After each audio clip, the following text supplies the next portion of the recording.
Ayan ang lunch ni Mother. Tinolang manok with sayote and malunggay. Monday po yan. Yan ang ulam ni Mother.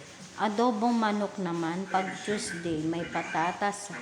Adobong manok. Pakbet naman pag Wednesday. May ampalaya, kalabasa, okra, talong.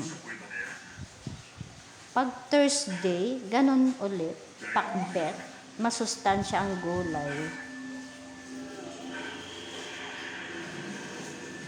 Masarap na ulam. Menudo naman pag Friday.